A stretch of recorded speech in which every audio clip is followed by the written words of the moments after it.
හරි අපි බලමු ගුරුත්වාකර්ෂණ ක්ෂේත්‍ර තීව්‍රතාවයේ පාඩම ගැන. මේකේ මුලින්ම තියෙන්නේ සාර්වත්‍රික ගුරුත්වාකර්ෂණ බලය. ඒ කියන්නේ කැපිටල් M සිම්පල් M කියන ස්කන්ධ දෙකක් r දුරකින් තිබ්බාම මේ ඇති වෙන ආකර්ෂණ බලය අපිට ලියන්න පුළුවන් F සමානයි G m m යට r වර්ගය. මේ G කියලා කියන්නේ සාර්වත්‍රික ගුරුත්වාකර්ෂණ නියතය. එතකොට මේ බලය හැම වෙලාවෙම ආකර්ෂණ බලය.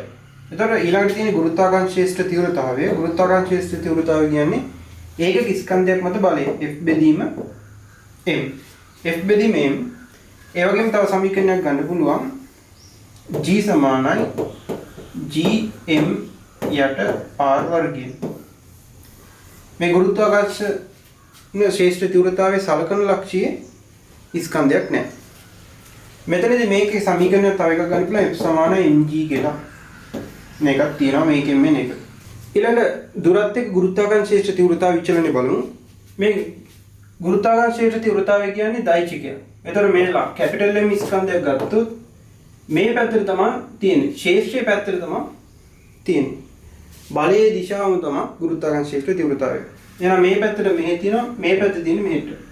එහෙනම් මේ දුරත් එක්ක ගුරුත්වාකර්ෂණ ක්ෂේත්‍ර තීව්‍රතාවය අන්දොත් මේ ගුරුත්වාකර්ෂණ ක්ෂේත්‍ර තීව්‍රතාවය සහ දුර තියෙන්නේ ප්‍රතිලෝම සම්බන්ධය. එහෙනම් හැඩය එන්නේ මෙන්න මේ වගේ. මේකෙදි මේ පැත්තට තියෙන්නේ මේ වගේ හේතුව දිශාව ප්‍රතිවිරුද්ධයි. හැසිරීම එකයි ඒ වුණාට දිශාව ප්‍රතිවිරුද්ධයි. පරිමාවක් තියෙන වස්තුවක් ගත්තොත් ගුරුත්වාකර්ෂණ ක්ෂේත්‍ර තීව්‍රතාවය ගන්න ඕනේ. මෙන්න මේ විදිහට හැඩයක් එන්නේ. මේ ඇතුළේදී වෙන්නේ අනුලෝම සම්බන්ධයක් එන්නේ දුරත් එක්ක මේ වගේ හැඩයක් එනවා. ඒකෙම ඍණක මේ පැත්තට එනවා. ඊතර බලමු විභවය ගැන. විභවය ගත්තාම V සමානයි E බෙදීම m කියලා තියෙනවා. ඒ කියන්නේ ඒකක ස්කන්ධය මත ශක්තිය. ඒතකොට ඒකකය ගත්තොත් ජූල් කිලෝග්‍රෑමයට. මේකේ තව සමීකරණයක් තියෙනවා V සමානයි ඍණ G m යට r. එතන මේ සමීකරණය ලබා ගන්න විදිය සිලබස් එකේ නෑ. මේක එන්නේ අනුකලණයෙන්. එතකොට මේක සමීකරණ පමණ මත තියාගත්තම හරි. ලක්ෂීය m ස්කන්ධයක් වටා විභවය විචලනය බැලුවොත් දුරත් එක්ක මේ බලන්න විභවයේ ඍණයි. ඍණයි කියලා අදහස් කරන්නේ ශේෂ්ත්‍රයෙන් මගින් කාර්ය කරනවා කියලා. ඒ කියන්නේ තවත් ස්කන්ධයක් තිබුවොත් ඒ ශේෂ්ත්‍රය ඉබේම අනිත් එක්කෙනා වෙතට ගමන් කරනවා. එහෙනම් දුරත් එක්ක විභවය ගත්තොත් ප්‍රතිලෝමයි වගේම දෙකම ඍණයි. එහෙනම් මේක අදිශ රාශිය.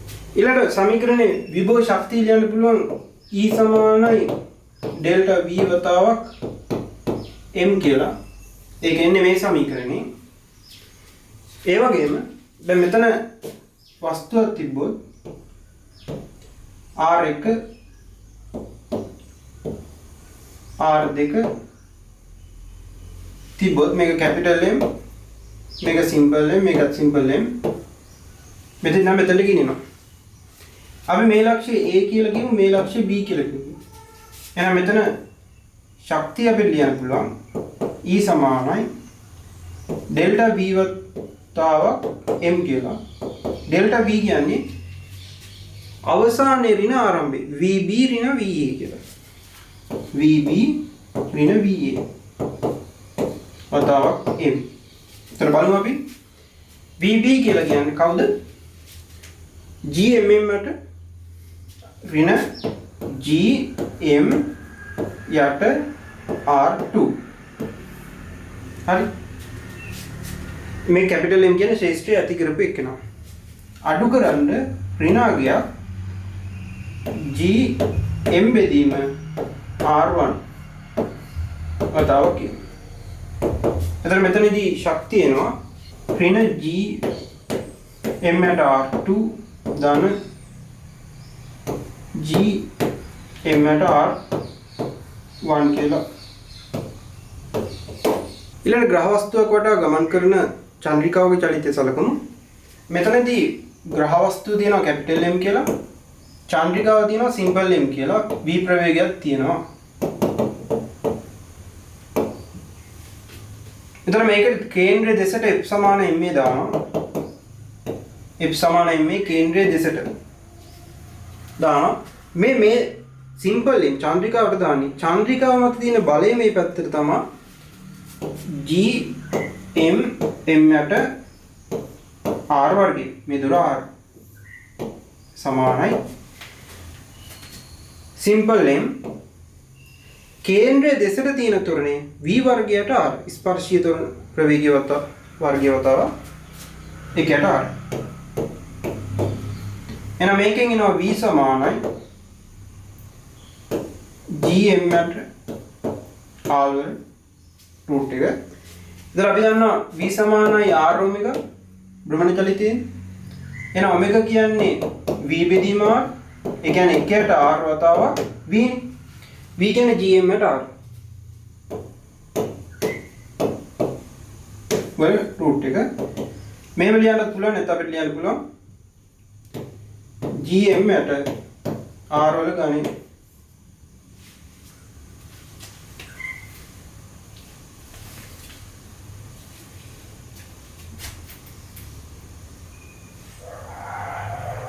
इधर आप आवर्त काले गमु t समानයි 2 विधीम ओमेगा 2 එකයට ओमेगा r ගණේ උඩ gm යට යට.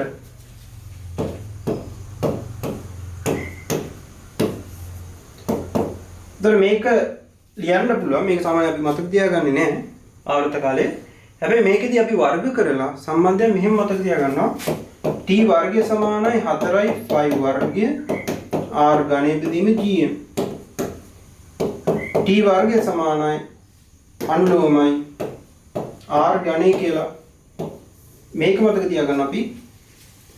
මේකට කියනවා කෙප්ලර් ඉක්වේෂන් එක කියලා. එතන මේකෙදී මතක තියාගන්න කැපිටල් M ඉන්නවා. ශේෂ්ත්‍රය ඇති කරපු එක්කෙනා ඉන්නවා. හැබැයි අර චන්ද්‍රිකාව මෙතන නැහැ. ඒ කියන්නේ චන්ද්‍රිකාවේ ස්කන්ධයෙන් සොයා ඇත්ත වෙනවා ආවර්ත කාලේ. ඊළඟට බලමු ශක්තිය. දැන් අපි ඉගෙන ගත්තා විභවය දන්නවනේ. එහෙනම් විභව ශක්තිය potential energy සමානයි Vm ඍණ G m යට r potential energy. මේක කලිනුත් කියලා දුන්නා. දැනුත් තියෙනවා potential energy. ඒතර kinetic energy කියන්නේ භාගයයි mv වර්ගය භාගයයි m අර කලින් ආව නේද v කියන එක නට කවුද ආවේ gm බෙදීම r වල වර්ගමූලය. ඒතර වර්ගමූලේ කැපිලා යනවා වර්ග කරද්දී. එහෙනම් මේකෙන් එනවා භාගය gm m යට r kinetic energy. ඊට පස්සේ total energy ලියන්න පුළුවන් මේ දෙක එකතුව total energy සමානයි potential energy plus kinetic energy. potential energy කියන්නේ negative gmm over දාන භාගයක් gm m යට r. එහෙනම් මේකෙන් එනවා ඍණ gm m යට r කියලා. මේක දෙකක් තියෙනවා. මේවා ඒකම නේද මෙතන තියෙන්නේ. එහෙනම් kinetic energy එකයි total energy එකයි සමානයි විශාලත්වයෙන්. මේක total energy එකේ ඍණ ලකුණක් තියෙනවා. අවසාන එක බලමු වියෝග ප්‍රවේගය. වියෝග ප්‍රවේගය කියන්නේ දැන් අපි ඉගෙන ගත්ත දැන් total energy කියන්නේ potential energy plus kinetic energy. දැන් මේකේ සම්පූර්ණ ශක්තිය ඍණයි කියලා කියන්නේ ශේෂ්ත්‍රයේ විසින් කාර්ය කරන වස්තුව වෙත. එහෙනම් total energy එක ධනයි කියන්නේ අපි කාර්ය කරන්න ඕනේ. මොකද්ද ඔගේ බිඳුවයි කියන්නේ? බිඳුවයි කියන්නේ ඒ දෙන්නගෙන් කවුරුවත් කාර්ය කරන්නේ නිදහස් කියන එක. ඒතකොට එතනින් වෙන්නේ ඒ වස්තුව ඒ ශේෂ්ත්‍රයේ මග හැරලා ගිහිල්ලා. එහෙනම් total energy එක 0 වෙනවා නම් අපි කියනවා යා වියෝග වෙනවා ඒ ශේෂ්ත්‍රයෙන්. වියෝග. එතකොට මෙතනදී බිඳුව සමාන වෙන්න ඕනේ. මෙයාට හැම වෙලාවෙම තියෙනවා පොටෙන්ෂල් එනර්ජි එකක් G m යට r. r කියලා කියන්නේ මොකද්ද? කේන්ද්‍රයේ සිට ඒ සිම්පල් m ගේ ස්කන්ධ කේන්ද්‍රයට දෙන දුර. දාන භාගයයි mv වර්ගය. කොච්චර කයිනටික් එනර්ජි එකක් දෙන්න ඕනේද? මේ සම්පූර්ණ එනර්ජි එක 0 කරන්න. එහෙනම් v ට එනවා අපිට 2 g m යට r වල වර්ගමූලය. එතන අපි කලින් ඉගෙන ගත්තා g සමානයි gm යට r වර්ගය කියලා ගුරුත්වාකර්ෂණ ස්ථිතිග්‍රතාවය මුලින්ම කියලා දුන්නේ. එතන මේක පාවිච්චි කරලා මට gm කියන්නේ කවුද කියලා ලියන්න පුළුවන්. gm කියන්නේ කවුද? simple g r වර්ගය. එහෙනම් v සමානයි 2 gr වර්ගය බෙදීම r. එහෙනම් v සමානයි 2 gr වල වර්ගමූලය. මේක gm කැපිටල් gm කියන එක නාව මෙතනින් ආදේශ කරා simple gr වර්ගය.